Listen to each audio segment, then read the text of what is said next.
जय संविधान, जय भीम, महात्मा गांधी की जय, गोडसे मुर्दाबाद। माननीय मोदी जी ने पिछले 11 साल से जब से वो सत्ता में आए हैं, देश को हर तरफ से परेशानी में डाल दिया है। चाहे वो सांस्कृतिक रूप से, चाहे वो पड़ोसियों के रूप में, चाहे वो अंतर्राष्ट्रीय विषय में, आर्थिक विषयों में, हर तरह से हमारे देश को परेशानी के सबब में बुरी तरह से डुबा दिया है। सबसे पहले जो भारतीय जनता पार्टी का सबसे बड़ा शगल है, जो वो कहती है, वो हिंदुत्व का प्रतीक है। उसकी बात करते हैं। कल मोदी जी ने हम लोगों की सनातनी भावनाओं को ठेस पहुंचाते हुए ये स्टेटमेंट दिया, ये रामायण और महाभारत जैसे कहानी किस्से। मतलब मोदी जी का यह मानना है, जो अपने को हिंदुत्व का प्रतीक मानते हैं, ये रामायण और महाभारत कहानी किस्से। जबकि भारत के जितने भी सनातनी हैं, विश्व भर में फैले हुए सनातनी हैं, वो ये मानते हैं कि महाभारत हुई है, महाभारत का वर्णन है और महाभारत के अवशेष हैं, रामायण के भी अवशेष हैं। श्रृंगेरपुर है प्रयागराज के पास, जहां से भगवान श्री राम ने गंगा को पार किया था और जहां केवट ने उनको गंगा पार कराई थी, और पूरे उनके पदचिन्ह पूरे भारतवर्ष के अंदर मिलते हैं। लेकिन हमारे देश के सनातन धर्म की परंपरा को तोड़ते हुए माननीय मोदी जी के अनुसार रामायण और महाभारत कहानी किस्से। इसके बाद हम लोग हनुमान जी को बड़े श्रद्धा पूर्वक भगवान मानते हैं सनातनी लोग। जिस प्रकार से जर्मन चांसलर के साथ मोदी जी ने गुजरात के अंदर हनुमान जी को पतंग बना के उड़ाया और जो उसमें रूप दिखाया हनुमान जी का, उससे हमारी सनातनी भावनाओं का न केवल अपमान हुआ, बल्कि हमारी पुरानी संस्कृति का भी अपमान हुआ। तो मोदी जी जो अपने को हिंदू कहते हैं, सनातन धर्मी कहते हैं, जीप के ऊपर डमरू बजाते हुए दिखते हैं जैसे वो महादेव का रूप हो, और उस जीप के अंदर महादेव का कहीं एक भी चिन्ह नहीं दिखाई पड़ता। वहां पे चारों तरफ मोदी जी छाए हुए हैं, जैसे वो महादेव से बड़े हो गए। 3 फोटो बोनट पे हैं, एक फोटो ऊपर है और मोदी जी ऊपर खड़े हुए हैं और डमरू बजा रहे हैं दोनों हाथ से। महादेव का रूप धारण करने की प्रयास करते हम लोगों की सनातनी भावनाओं को ठेस पहुंचा रहा है। इसके बाद पड़ोसियों के रूप में देखिए हमारे देश की क्या परिस्थिति बना दी है मोदी जी ने। पाकिस्तान के द्वारा भेजे गए ड्रोन 3-4 दिन पहले भारत की सीमाओं के अंदर दिखाई पड़े। पाकिस्तान जैसा टुच्चा देश, जिसकी कभी औकात नहीं थी भारतवर्ष के सीमाओं के अंदर घुसने की और हमें छेड़ने की, आज 3 दिन पहले भी उसने ड्रोन हमारे देश के अंदर भेजे, जिसको हमारी वीर सेनाओं ने मारकर गिरा दिया। और उसके बाद 24 घंटे पहले फिर उन्होंने ड्रोन भेजे। इसका मतलब इतना दुस्साहस बढ़ गया है दुष्ट पड़ोसी पाकिस्तान का, मोदी जी की कमजोरी की वजह से, मोदी जी के नकारेपन की वजह से यह हमारे देश की सीमाओं का अतिक्रमण बार बार करता है।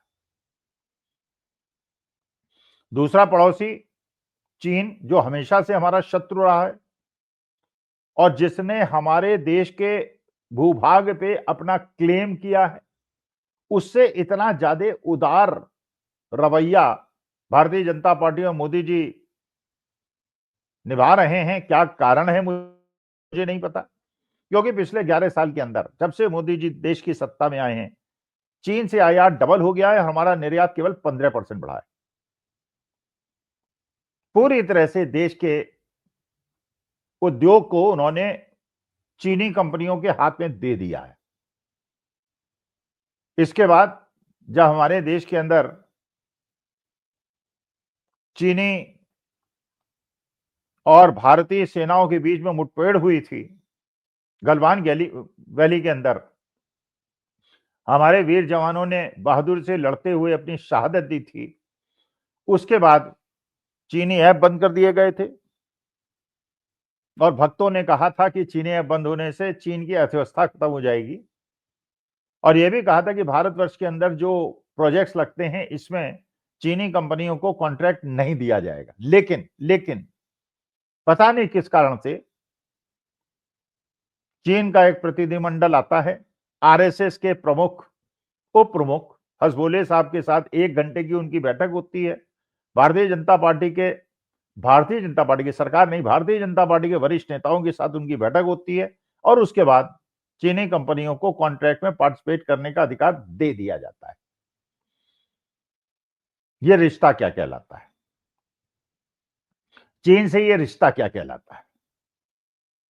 बांग्लादेश के अंदर हिंदुओं पे अत्याचार लगातार बढ़ रहे हैं। रोज किसी न किसी हिंदू की हत्या कर दी जाती है, उसे जला दिया जाता है और माननीय मोदी जी के मुंह से एक भी शब्द नहीं निकलता, बल्कि उसका फायदा उठाकर देश के अंदर अल्पसंख्यकों पर अत्याचार बढ़ाकर इस प्रकार की आकांक्षा व्यक्त की जाती है भारतीय जनता पार्टी के नेताओं के द्वारा कि जितना ज्यादा बांग्लादेश के अंदर हिंदुओं पर अत्याचार होगा, भारतीय जनता पार्टी को उतना ज्यादा फायदा होगा। मतलब भारतीय जनता पार्टी को हिंदुओं की चिंता नहीं है, उनको इलेक्शन की चिंता है, अपने वोट की चिंता है। नेपाल जैसा छोटा सा देश जो हिंदू राष्ट्र है, हमारे अलावा जहां हिंदू बहुसंख्यक हैं, वहां पे नेपाल की सरकार भारत के भूभाग को अपने अंदर दिखाती है। पूरा नॉर्दर्न बेल्ट हमारे खिलाफ, चीन, पाकिस्तान, नेपाल, बांग्लादेश, बड़ी मुश्किल से इंदिरा गांधी ने 1971 में पाकिस्तान को तोड़ के बांग्लादेश को मित्र राष्ट्र बना के पाकिस्तान की कमर तोड़ी थी। मोदी जी ने 11 साल के अंदर न केवल उस बांग्लादेश को अपना शत्रु बना लिया, बल्कि बांग्लादेश, चीन और पाकिस्तान के त्रिगुट को बना के देश के लिए संकट पैदा कर दिया। आर्मी चीफ को कहना पड़ रहा है कि जब हम ऑपरेशन सिंदूर में लड़े थे, हम पाकिस्तान से नहीं लड़े थे, पाकिस्तान तो फ्रंट पे केवल खड़ा था, हम तो 3 राष्ट्रों से लड़ रहे थे। वास्तविकता में हम 3 देशों से लड़ रहे थे, तुर्की पाकिस्तान के साथ, चीन तक पाकिस्तान के साथ। और हमारे देश की ये अवनति कर दी है माननीय मोदी जी ने कि वो भारतवर्ष, मेरी भारत माता, जिसके प्रधानमंत्रियों का इतना सम्मान था कि अमेरिका और रूस के राष्ट्रपति उनको एयरपोर्ट पे लेने, रिसीव करने आते थे, छतरी उड़ा के एयरपोर्ट से ले जाते थे।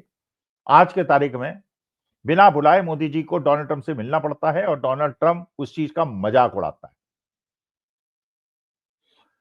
डोनाल्ड ट्रंप के आदेश पे हम रूस से तेल खरीदना बंद कर देते हैं, जैसे रूस हमारा बॉस है। रूस जिसने 100 साल से ज्यादा हमारा साथ दिया है, उस रूस को हम धता बता देते हैं और उसकी कमर तोड़ देते हैं। अमेरिका हमको बताता है ईरान से हम क्या खरीदेंगे, रूस से हम क्या खरीदेंगे, किससे कैसे संबंध रखेंगे, और भारत का अपमान करता है, उस व्यक्ति को पुरस्कृत करता है जिस व्यक्ति के लिए वो क्लेम करता है कि उसने भारत पाकिस्तान के बीच में युद्ध समझौता कराया। ये परिस्थिति मेरी भारत माता की कर दी है कि अब लगता है कि अमेरिका इन्वेस्टिगेट कर रहा है पाकिस्तान को, भारत को छेड़ने के लिए, जिससे भारत प्रतिक्रिया में कुछ करे और उसके बाद अमेरिका को इस बार डोनाल्ड ट्रंप को यह मौका मिल जाए कहने का कि इस बार का युद्ध विराम उसने कराया है। क्योंकि मोदी जी ने अपने ईगो के अंदर, अहंकार के अंदर पिछली बार उसकी मानने को इनकार किया और विश्व के अंदर सबसे ज्यादा टैरिफ भारत के ऊपर ट्रंप ने लगा के बता दिया कि जिस ट्रंप को जिताने के लिए सारी अंतरराष्ट्रीय परंपराओं को मोदी जी ने तोड़ा था और जिसके लिए भक्तों ने यज्ञ कराए थे, हवन कराए थे, उन्हें सनातनी बताया था,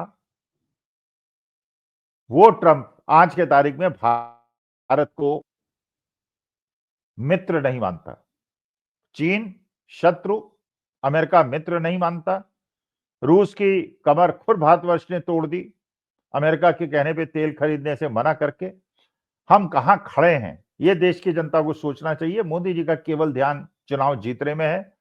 किसी प्रकार से ये इनके इन प्रकरण, जैसे पता चल रहा है मुंबई के अंदर ऐसी इंक लगाई गई मार्कर से जो बार बार मिटा के लोगों ने वोट डाला और पूरी तरह से चुनाव प्रक्रिया का माहौल बना दिया। मुंबईकर से आशा है, क्योंकि जब मैं रिकॉर्ड कर रहा हूं अभी वहां काउंटिंग शुरू नहीं हुई है, ये पता चले कि कैसे मुंबईकर भी क्या वही करना चाहेंगे जो कि धार के अंदर लोगों ने सीवर का पानी पी के अपनी मौत बुलाई, इंदौर के अंदर बुलाई और गांधीनगर के लिए बुलाई। अब देखते हैं मुंबईकर निर्णय लेते हैं या चुनाव आयोग ने बेईमानी करके फिर वहां पर लोगों को सीवर का पानी पीने के लिए मजबूर कर दिया। ये पता चल जाएगा। मेरा वीडियो जब आप देखेंगे तब तक रिजल्ट अभी आउट नहीं हुए हैं, लेकिन लेट अस सी। देश की प्रतिष्ठा को जिस प्रकार से मोदी जी ने गिराया है, मेरा जैसा एक वृद्ध शिक्षक बहुत दुखी है। अपनी अगली पीढ़ी के लिए मैं चिंतित हूं। नमस्कार, धन्यवाद और प्रणाम।